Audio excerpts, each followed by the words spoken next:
In today's video, I'm going to be sharing with you a company that my financial advisor told me about, which is called Oklo. And on top of that, why you should honestly understand a little bit about the relationship between nuclear energy, AI, the US Chinese AI race, and why ultimately, if you have some spare cash, that this might go ahead and help you print some cash. Now, noted, I've been told by my legal advisor, I'm not a financial planner. I'm not a financial advisor at all. You should, if you want to not take my advice, this is purely for entertainment purposes. But if you guys want to know what I do for my actual day job, I help people land product manager jobs. I help people land cybersecurity jobs, and I help people land tech sales jobs.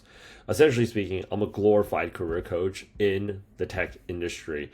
And what I've noticed over the past few years, since April 2022 to I would say still present, is that tech has been really doing a lot of layoffs, and I want to go ahead and actually make sure that the people that I'm helping out, they are landing jobs at companies, and they are landing jobs in sectors that are ultimately going to, print cash, because the more volatile that industry is, and maybe they were doing good before, but the more volatile that industry is, you really don't have any job security. Also, if you've got like a few dollars, why not go ahead and see what it is that you can do with it in the market? But as I said before, I'm not a financial advisor. This is just actually what I've been told by my financial advisor, and then also some of my friends who play the market pretty aggressively. But if you didn't see this video, this actual interview by Alexander Wang, who's the CEO, is actually, I think he's the youngest billionaire. I think he's one of the youngest if probably, I think, hang on, I looked it up. Yeah, born in 97, at age 24, he became the youngest self-made billionaire in the world. He is currently worth $2 billion as of July. Okay, so man, his parents must be really proud of him. I've got a lot to go ahead and make up for as a fellow Chinese American. I guess my mom wasn't tiger momming me enough, right? But he actually talked about right now all these like leaders in industry. They're meeting up in Davos, and they're talking about like the economy and what's happening with AI. If we want to go ahead and win, we're right now in an AI race between U.S. and China right now. And in order for the U.S. to go ahead and win that AI race, we need more energy. And essentially, tech has exhausted all forms of clean energy. And you would not think this, but big tech is actually turning towards nuclear energy as a possible solution. Now, these are some very, very, very, very smart people. And generally speaking, when you think about tech, they're pretty left leaning people socially. But when you're talking about their wallet, it leans very, very, very right. So, big tech, I'll let you guys do all the research yourselves, but like big tech has been making a lot of big bets on nuclear energy. One of the companies that I've been told about so far is actually this company called Oklo. If you don't know Oklo, Oklo is basically, if you're in tech, you do know who Sam Altman is. He is with OpenAI. And Oklo right now is freaking printing cash. This article actually was released in January 24th. I've actually been brought to its attention, I think, back in December, but I've been doing a lot of research into it. And they've just been doing extremely, extremely, extremely well.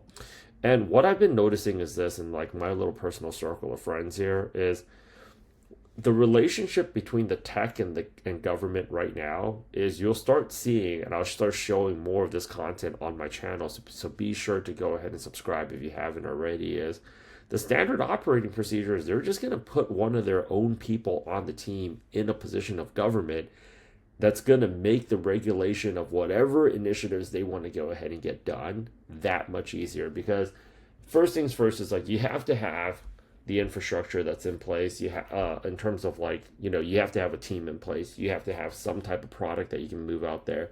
And then you got to have a good leadership team. But beyond that, you have to have funding. Assuming that you have assembled on your side of the business everything you need ready to go, the next thing is you got to fight the government, where they're not just going to let you just do whatever it is that you want.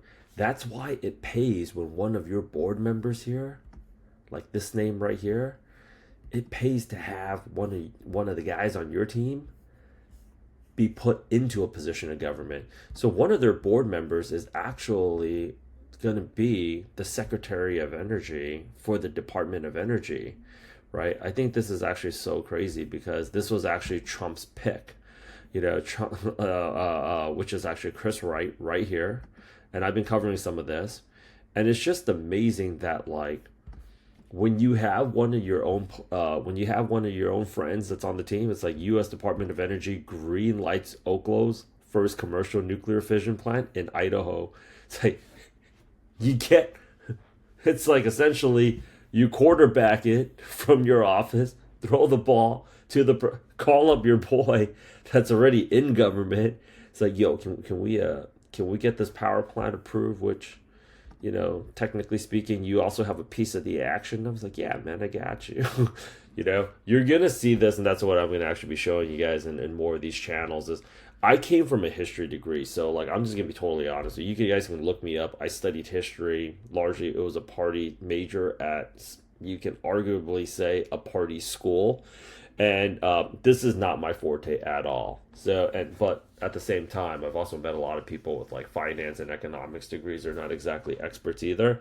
But something that they've been teaching me is, for the longest time, I've been trying to learn more about financial literacy because, I'm out here, I'm trying to get people into the hottest companies in tech, and that is part of tech. But at the same time, I've also been thinking about like, should I be doing something with this money, like investing in it? I don't have an investment background. I did some research on like, who should be managing my money. I mean, I don't have a great deal, but I have a little bit. And I'm always, I think like other people too, I'm just very interested in the topic of how to make more money. And more importantly, as I'm getting older, how to have my money make more money for me while I'm not working, right? And what I found to be very interesting is I thought, coming at it from my perspective, which was like, I have that like very old school Asian mindset where it's like, I got to learn everything, I got to know everything, got to analyze everything. And the more I'm having these conversations with people, I just realized something. It's like the game's somewhat rigged. It's, if you have somebody that's on your team that's in a position of government, you're pretty much going to go out there and print cash. Like Peloton, not Peloton, Palantir here. They actually minted. I thought this was like crazy. Like Palantir minted two billionaires right after the election, and what I saw was like they're also having their own team members. That's like, yeah, Tech Darling, Palantir mints two more billionaires in post-election surge. And then the craziest thing is like they build cybersecurity software and they build software for the military. And I think that's kind of crazy that like you would have people that are essentially building a software product or any product selling to the government, but also have people that have an interest in that company in the government that's deciding which companies that they're using. Like, Theo Powell, Peter Thiel, he's a part of Palantir too, and venture capitalist, eyed for second highest post in the Pentagon. A close affiliate of venture capitalist and Pentagon contractor Peter Thiel. So this is like back in November. This is like actually like, imagine putting one of my friends in a position of government. You're pretty much going to go out there and print cash, right? So like, I'm going to be covering more of this content later, but like in terms of like nuclear energy, I'm going to be going into that. Like I'm going to be giving you guys more updates because this is just something that I'm generally very interested in. I never knew anything about, and I'm not saying I know a lot right now, but it's just crazy that, I, having grown up around not a lot of money, I'm always very interested, of course, in like, what is it going to take to go out there and make more money? And like, the more I talk to people who are making a lot more money than I am, I just realized like, oh my gosh, working harder is actually not the way to go. It's actually people that are working smarter. So like, I see all these opportunities that I could possibly capitalize on. And then here's like, here is like Stargate, which is like, I'm going to be covering this in another video, but here is Sam Altman again. And what we're just going to start seeing is like, what I've been learning from my side is we're going to see like a closer relationship between businesses and government, and maybe it's always existed and I'm just late to the party and just realizing it right now, because like Goldman Sachs has always pretty much for every administration, up, down, left, right, and center, has always had one of their own people that's been in the administration, that's been in a president administration for some in some way, shape, or form, right? And what I'm just seeing is I'm seeing two camps. I'm seeing like the Elon Musk camp and all of the people that he knows, and then I'm also seeing like Sam Altman and some of the people that he knows. Um, but basically, everybody in tech, you won't see you're just going to start seeing a lot more of these board members be in positions, very, very, very high positions of government, and there's just like they're all making money off of this in the back end, and it's just great. It's probably been going on for like decades, if not hundreds of years, just kind of realizing it right now. But that's what my channel, What Bad Economy, is going to be covering, along with how to go out there and help tech professionals escape the 9 to 5 grind. And one of the ways is I think maybe just parking your cash in places that's a little bit smarter to get a return. But yeah, I'll be having more on this soon. Subscribe to my channel because I'm about to drop another piece on the Stargate project and what that's all about. $500 billion in AI infrastructure. A lot of that money is also going to be going towards energy. This is Rich signing off for right now. I'll be talking to you soon. Again, I would say this thing. Not a financial advisor, but I'm big on like, if I'm going to learn about this anyways, I thought I'd just go ahead and share it with my fellow peeps on YouTube.